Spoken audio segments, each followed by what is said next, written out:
Ubingelela Babu Dokotela, sibingelela ku TikTok, sibingelela ku Facebook, sibingelela ku channel yethu. Ubunyanga buza nento ehluke kakhulu namhlanje. Ubunyanga basemandulo sifuna ukunika i-channel whereby you learn about things that were done by izinyanga emandulo. That is why you got a new channel.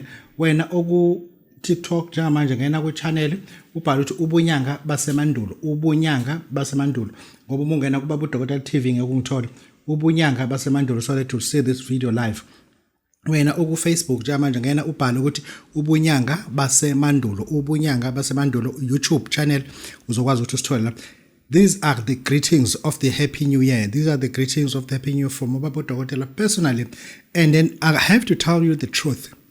I greet you with the best greetings of the Almighty God. There is no other God but Supreme God. Any other gods are just idolic gods. There is no other gods beside him. Lento kufuna siyisho lento si understand lento ukuthi we have to be careful when we thank or we raise the mighty God, the Supreme God, the God of gods. Nkulunkulu odala yonke into. And then ufuna sazi ukuthi asingathi mesibiza uNkulunkulu kaIsrael, sibiza uNkulunkulu esingabazi, sibiza uNkulunkulu bakaMahomed. Yabana, because lobo uNkulunkulu banama distinctions ukuthi lona umprofeti osibanibani, lona any other gods that does not appear to be African, if you're an African, because there are only things Africans and non-Africans. Asikhulumi ngenye into. Either you're African or you're non. If that God that you worship or you give praise, he is non-African, he's just an idolic God. He's got no business with you. He's got no meaning with you. A God that when you speak, we have to speak a foreign language. We have to speak Hebrew. We have to speak Italian so that God will start to be serious and listen to you. That God is an idolic God. If uNkulunkulu must appear as you, any other gods are just idolic God. Ngoba enye into ofuna sizibuza ukuthi those gods that we learned to worship during the glory of slavery, there were time of slaves. Where was that God that we have to serve and start to give praise and worship? I ain't going to do that. This is Babu Dokotela. Angizoyenza mina lonto. KunoNkulunkulu wathi it was the year was 632 to 634 when ama-Arab by far ethatha umhlaba ngenkani.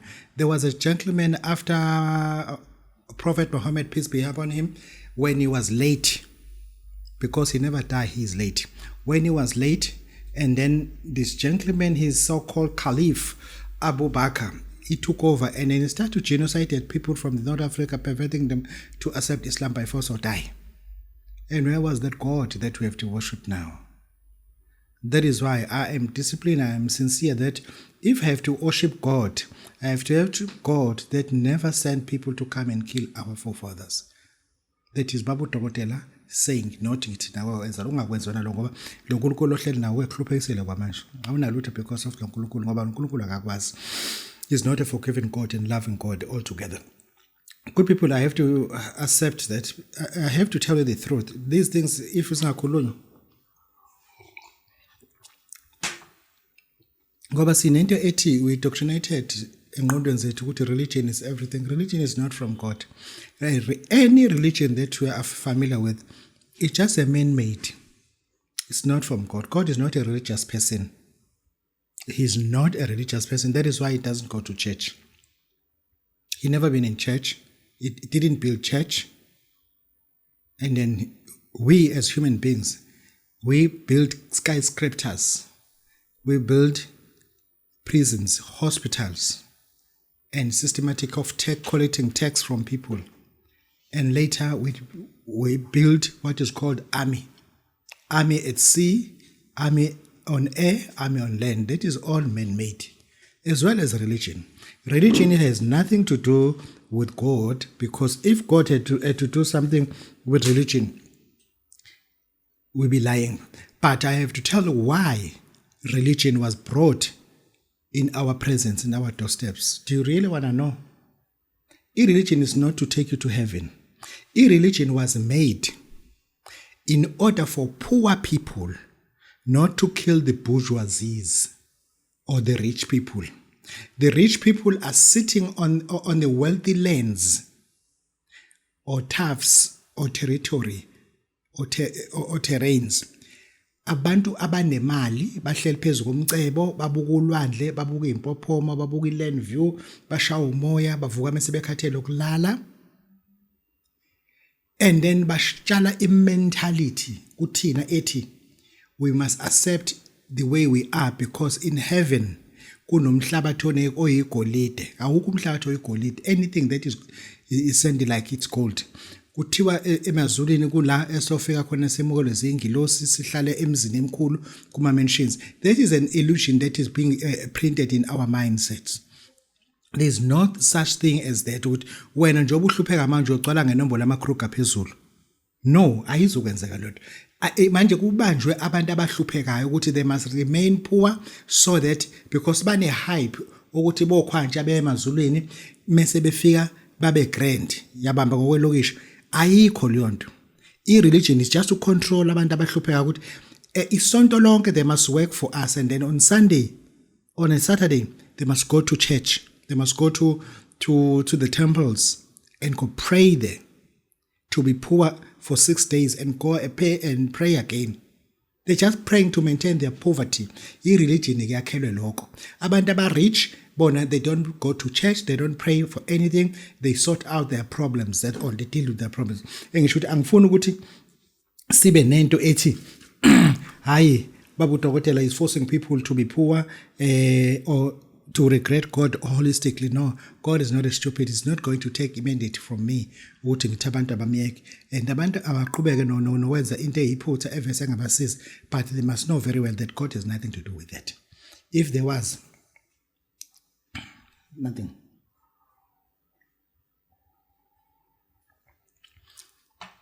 All I need to say is this. If you are a person, if ungumuntu, I will pledge you, I will ask you to attain wealth here on earth. If you cannot attain wealth now, there is no way that you'll be in heaven and very rich. Because these people that are in a document so-called, I'm not familiar with Quran. I don't know how many people are written there, because I only heard about one gentleman. In the Bible does not tells us that abantu abasebhayibhelini they also read the Bible. Lwena lolunena udiscipline kanje ngalo. Akukho la ekuvela khona ukuthi they were reading the Bible. What is the meaning of that?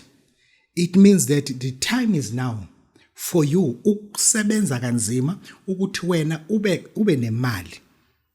Impilo yakho ayibelula, impilo yakho ayiphumele, impilo yakho ayingacontrolwa iBible if you read the Bible a lot, because labantu ofunda ngabo akaze balibone, and nabazi ukuthi lisho ukuthini. If they know, abazi ukuthi lisho ukuthini, abazi ukuthi namapage amangaki, because lento ufuna siyikhulume siyiqiniso. AmaJuda ayathuka mekuthola khona umuntu uJohn isingisi. In Hebrew akekho umuntu ekuthiwa uJohn. Yabo, in Hebrew akekho umuntu uJohn. Manje uma kuthi ngempela sizohlala kwi-document even econfuse abanini bayo ukuthi bazibuza ukuthi ubalo mfowethu ekuthiwa uJohn ngoba banayo igama elithi John. Yabo, that why ngithi mina, please people, kuyo yonke into oyenzayo, attain wealth, zama ukuba nemali la emhlabeni. Phila kamnandi la emhlabeni. Start to look for a job that pays well. Start to be happy la emhlabeni, because ngalena kuneyinyono ongazazi ekade zamasha amathambo ezingagcwali futhi wena ozothi afela lapha ziphinde zihubhe ngombese khona sezingaleni. Engisho ukuthi la emhlabeni it's where we have to be happy. La emhlabeni ila ufuna ukuthi wenze khona umcebo wakho khona, because ngalena awunayisho. This is Babu Dr. Babu, this is Babu Jabulile. I was just giving you a greetings of January, because we have to be greeted. But sizongena entweni ejulile. This is Babu Dr. Babu, this is Babu Jabulile. Goodbye. Joiner, usifollowe, usubscribe. Siyabonga.